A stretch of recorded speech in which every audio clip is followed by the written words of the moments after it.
Good morning children, welcome to Praveen tutorial. आज class 9 की बारी है। वैसे लगातार अभी क्लास 9 का ही चल रहा है और आज जो है सो मेंस्ट्रुएशन चैप्टर से क्वेश्चन कुछ लिया गया है। अब देखिए क्वेश्चन है क्या और करना कैसे है, बहुत इंपॉर्टेंट क्वेश्चन है। इससे क्वेश्चन नंबर 1 है, the volume of a cube is 512 cm cube, then the edge measures. यानी 4 ऑप्शन दिए गए हैं। अब इसी में से चूज करना है जो कौन सा आंसर आपका सही है। अब सॉल्यूशन में क्या करना होगा, सबसे पहले दिया हुआ क्या है, तो volume of a cube, volume of a cube is equal to कितना 512 cm क्यूब। इसको तो जो दिया हुआ उसको लिख देना है, ठीक। ये 5 है। अब देखिए, अब एज निकालना है। तब एज का फार्मूला क्या होता है, सबसे पहले तो आपको ध्यान रखना होगा जो वॉल्यूम जब दिया हुआ रहेगा क्यूब का, तो एज का फार्मूला क्या होता है। एज का फार्मूला होता है क्यूब रूट ऑफ वॉल्यूम, ठीक है। तब क्यूब रूट ऑफ वॉल्यूम, तो वॉल्यूम का क्या होगा, ध्यान दीजिए। यहाँ दिया हुआ 512 cm क्यूब, 512 cm क्यूब। तो अब यहाँ क्या करना होगा, देखिए थोड़ा ध्यान देखिए, ये क्यूब रूट ऑफ, अब 512 cm क्यूब है तो इसको 512 को फैक्टराइज करना है। सबसे पहले 2 से, यानी कितना होगा 256, फिर 2 से 128, फिर 2 से 64, फिर 2 से 32, फिर 2 से 16, फिर 2 से 8, देखिए ध्यान देखिए, फिर 2 से 4, फिर 2 से 2 और फिर 2 से 1। यानी क्या हुआ 1 2 3 4 5 6 7 8 9, मतलब 9 to 2 है। तब यही लिखना होगा 2 into 2 into 2, फिर 2 into 2 into 2, फिर 2 into 2 into 2, है ना, ये हो गया। तब यहाँ क्या करना होगा, जो क्यूब रूट ऑफ, अब यहाँ cm क्यूब है तो cm क्यूब को वही अंडर क्यूब रूट में ही रखना है। अब ध्यान दीजिए, 222 के बदले 1 to 2 बाहर आता है, क्यूब रूट का रूल है। 222 के बदले 1 to 2 आएगा, फिर इस 222 के बदले 1 to 2 आएगा, फिर इस 222 के बदले 1 to 2 आएगा। और ये cm क्यूब है, इसका मतलब हो गया cm into cm into cm, यानी ट्रिपल cm के बदले 1 to cm आएगा। अब इसको अगर हम मल्टीप्लाई करते हैं तो 2 2 जा 4 2 जा 8 cm, और अब 8 cm इसका एज हो गया, लेंथ ऑफ ईच एज। यानी अब ऑप्शन में खोजना है तो ऑप्शन नंबर डी, और यही इसका आंसर हो जाएगा। और यह जो आपको बगल में फैक्टराइज करके दिखाया गया है, यह जो है सो आपको रफ में आ जाएगा, तो इसको अलग से आप शो कर सकते हैं। ये question number 2, the diagonal of a square is 12 cm, then area is equal to, यानी 4 ऑप्शन दिए गए हैं। अब इसका पहले क्वेश्चन समझिए। तो क्वेश्चन जैसे एरिया ऑफ स्क्वायर आप लोग निकालना जानते होंगे, जब साइड दिया हुआ रहता है तो साइड होल स्क्वायर होता है। लेकिन यहाँ क्या है, डायगोनल दिया हुआ है, तो डायगोनल जब दिया हुआ रहेगा तब एरिया ऑफ स्क्वायर कैसे निकलेगा, इसका फार्मूला शायद आप लोगों को पता नहीं होगा। तो देखिए बहुत अच्छा फार्मूला है, बहुत इंपॉर्टेंट चीज़ है, सबकी नज़र से, माना बहुत स्टूडेंट्स ऐसे हैं जिनकी नज़र से बाहर है, तो ध्यान दीजिएगा। सॉल्यूशन में क्या करना होगा, सबसे पहले यहाँ लिखना होगा डायगोनल ऑफ द स्क्वायर, यानी डायगोनल दिया हुआ है कितना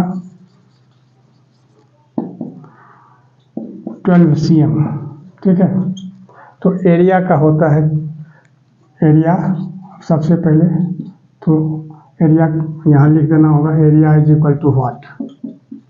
एरिया का फार्मूला होता है, अगर डायगोनल दिया हुआ रहेगा, याद रखिएगा, अगर साइड दिया हुआ है तो डायरेक्ट साइड होल स्क्वायर होता है, लेकिन जब डायगोनल दिया हुआ रहेगा तो क्या होता है, हाफ इंटू डायगोनल का होल स्क्वायर। क्या होता है, हाफ इंटू डायगोनल का होल स्क्वायर, था हाफ इंटू, अब डायगोनल कितना है 12 cm, इसका होल स्क्वायर, यानी हाफ, और 12 को 12 से मल्टीप्लाई करेंगे तो कितना होगा 144 cm स्क्वायर। अब यहाँ 2 से इसको कैंसिल करते हैं, कितना होगा 72, और 72 को जब 1 से मल्टीप्लाई करते हैं तो 72 cm स्क्वायर, यानी ऑप्शन नंबर सी, और यही इसका आंसर हो जाएगा। अब देखिए क्वेश्चन नंबर 3, बहुत ही इंपॉर्टेंट क्वेश्चन है, सर्कल से, ये भी मेंस्ट्रुएशन का ही क्वेश्चन है। If the area of a circle is 616 cm square, find the circumference. अब इसका क्वेश्चन पहले समझिए। क्वेश्चन में दिया हुआ है जो एरिया दिया हुआ सर्कल का कितना 16 cm स्क्वायर, तो सरकमफ्रेंस निकालना है। सरकमफ्रेंस निकालने के लिए क्या चाहिए 2 पाई आर या पाई इंटू डी, ठीक है। तो इसमें ना आर मालूम है हमको ना डी मालूम है, क्या मालूम है एरिया मालूम है। तो एरिया जब मालूम है तो इसी एरिया से आपको सबसे पहले आर निकालना होगा। देखिए ध्यान देके थोड़ा सा। अब सॉल्यूशन में क्या करना होगा, यहाँ दिया हुआ है एरिया इज इक्वल टू कितना 616 cm स्क्वायर। अब एरिया का फार्मूला क्या होता है, थोड़ा ध्यान दीजिएगा। एरिया पाई आर स्क्वायर, ठीक है, यानी 616 cm स्क्वायर, यानी पाई का वैल्यू कितना होता है 22/7 जब नहीं दिया हुआ रहे। जब दिया हुआ रहेगा पाई का वैल्यू ब्रैकेट में कभी कभी दिया हुआ रहता है use pi is equal to 3.14, तो वहाँ 3.14 ही लेना है। अगर नहीं दिया हुआ है तो पाई का वैल्यू 22/7 लेना है। R square is equal to 616। अब क्रॉस मल्टीप्लाई करते हैं तो कितना होता है, गौर कीजिए 22 r square is equal to 616 into 7, ठीक है। तो r square is equal to कितना होगा 616 इंटू 7/22। अब ध्यान दीजिएगा थोड़ा सा, आर स्क्वायर इतना निकला है। अब इसको फिर क्या करना है, तो 616 इंटू 7/22। अब इसको कैंसिल करते हैं तो कितना होगा, थोड़ा सा ध्यान दीजिए। 11 2 जा 22, 11 5 जा 55, 6 61, 6 6 66, 11 6 जा 66। अब 2 से इसको कैंसिल करते हैं तो कितना होगा 28 2 जा कितना होगा 56। अब 28 इंटू 7, तो अब r square is equal to कितना हुआ 28 इंटू 7। अब इधर आ जाइए। अब यहाँ क्या होगा, r is equal to square root of 28 into 7। अब 28 को अगर हम फैक्टराइज करते हैं तो कितना होता है 2 इंटू 2 इंटू 7, और 1 तो 7 तो पहले से है, यहाँ 7 रखना होगा। अब डबल 2 का सिंगल 2 और डबल 7 का सिंगल 7 बाहर आ जाएगा, यानी कितना होगा 14 cm। ये क्या चीज़ निकला आर। अब क्या निकालना है circumference. Circumference is equal to 2 pi r, यानी 2 इंटू, अब पाई के जगह कितना हो, सरकमफ्रेंस का फार्मूला होता है 2 पाई आर, याद रखना है 2 इंटू 22/7, और आर के जगह कितना हो जाएगा 14, तो 7 2 जा 14। अब कितना होगा 22 को 2 से मल्टीप्लाई करेंगे 44, और 44 को 2 से कर देंगे तो कितना होगा 88, यानी 88 cm, और यही इसका आंसर हो जाएगा।